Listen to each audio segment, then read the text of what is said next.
the President of the Vishwa Hindu Parishad Fiji, the Dean of the College of Engineering, Science and Technology, Fiji National University, distinguished guests, ladies and gentlemen. Good morning, Nizam Bulavinaka, Salam Alaikum, Namaste. I am indeed honored to join you this morning to open the second Fiji National Hindu Conference.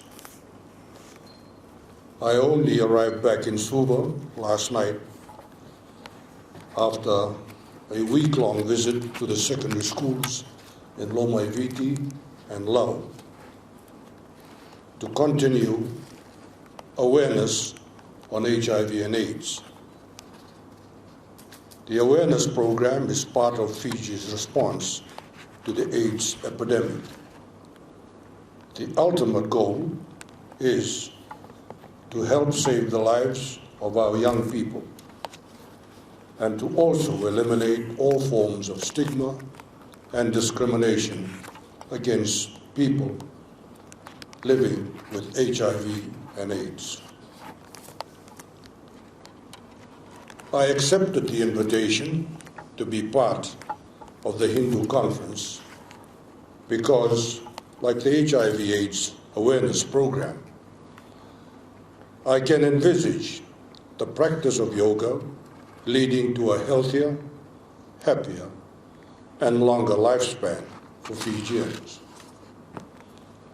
I am pleased that this conference aims to demystify the practice of yoga as a purely Hindu drama, or an activity restricted only to those who practice Hinduism. Whilst it may be correct to think that yoga is a Hindu spiritual and ascetic discipline, it is a misconception to associate it only with Hinduism. Yoga or meditation has been known to be practiced in many countries around the world for thousands of years.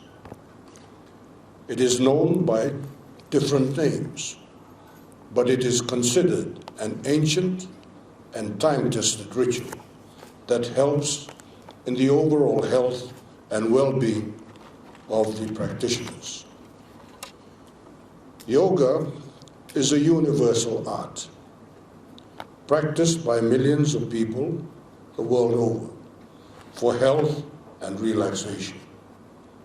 Its benefits include having a focused mind and a healthier, stronger, and more vibrant and versatile body. Essentially, this is achieved through specifically regulated breathing techniques, the calm recollection, and the challenging and channeling of one's minds and thought processes towards a certain purpose, and among other things, the adoption of bodily postures that help exercise the muscles and improve the health of the internal organs. The United Nations recognizes the benefits of yoga and has dedicated a day for the world to celebrate it. It declared that International Yoga Day, as you have heard, shall be celebrated on the 21st of June. This declaration was done only on the 11th of December 2014. So I thank the Vishwa Hindu Parishad Fiji for its quick response in organizing this year's conference to coincide with the first International Yoga Day. Fiji could very well be among the first, and I believe it's the first, since we're on the dateline, to observe the United Nations Declaration. The practice of yoga is particularly important for Fiji because Like many Pacific Island countries, Fiji has a very high prevalence of non-communicable diseases. The World Health Organization reported in 2014 that NCDs are the leading killer diseases in the Pacific, accounting for over 75% of deaths, with a correspondingly high number of premature deaths. On 15th April this year, I officiated at the 11th Pacific Health Ministers meeting at the Shangri-La Resort on Yanuda Island. I encouraged the policymakers on health to seriously consider improving the health and well-being of Pacific Islanders. I told them that what used to be rare occasions 20 or so years ago, like high NCD-related deaths, amputations, and the like, are now, sadly, everyday occurrences. In all these, I suggested that the challenge must be taken on vigorously by governments in the region, as well as in Fiji, as well as by civil society organizations and the private sector. We must work in unison and coordinate our efforts with development partners to help address the numerous health-related issues in the Pacific. We now have every reason to believe that yoga could be a plausible solution. It is a proven method to improve health and wellness, and it is also very economical, as people can practice yoga in the comfort of their own homes without the need for complex or expensive training equipment. All they need is a clean towel or mat to practice on and a willing mind and heart. But for most people, most Fijians, before that,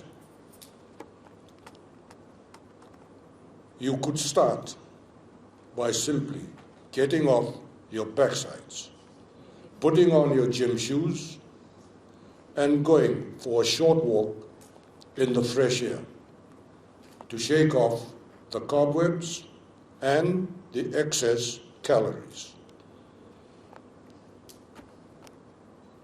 As you know, a short walk goes a long way as far as health is concerned. I am advised that yoga can have an even greater impact on one's health if it is practiced in conjunction with Ayurveda or the use of traditional herbal medicine. Ayurveda or traditional medicine is not at all new to Fiji or the Pacific. Our ancestors have been using herbal medicine since time immemorial, and they have had much healthier and enduring lives than our current generation. I can see a lot of commonalities between Ayurveda and the use of traditional or herbal medicine by Fijians and Pacific Islanders. It is encouraging, therefore, to note that this conference aims to share knowledge and experience in this area. I also notice and I appreciate the focus on youth participation in the conference. Much like the HIV/AIDS awareness program, which involves the young people in the most vulnerable age group, I take personal satisfaction to see youths taking part in activities that will lead to a healthy, enjoyable, safe, and secure future.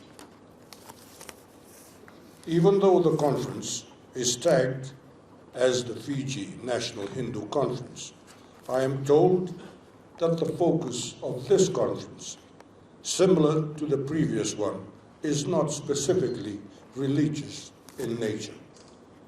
I am reliably informed that the conferences are for charitable purposes and are largely meant to create awareness and to encourage the participation of a wide cross-section of society in important and often life-enhancing and life-saving events. Notwithstanding this, as Fiji's head of state, I wish to continue emphasizing the provision in the Constitution that allows individuals the freedom to practice a religion of his or her own choice, whilst at the same time contributing positively to the overall good of the nation. Our Constitution not only promotes religious freedom, but it importantly decries all forms of discrimination on the basis of one's religion. In this context, religion and religious freedom are very important foundations to a stable nation. I wish to conclude by thanking the Vishwa Hindu Parishad Fiji for dedicating this year's conference to an activity that could very well be part of the answer to a healthier, happier, and longer life for all Fijians. It is for these reasons that I fully support the practice of yoga. May all the participants in this year's conference find greater meaning and satisfaction in your deliberations today and tomorrow. Thank you. Vinaka Bogalevu. Shukriya. Bahut. Dhanawad.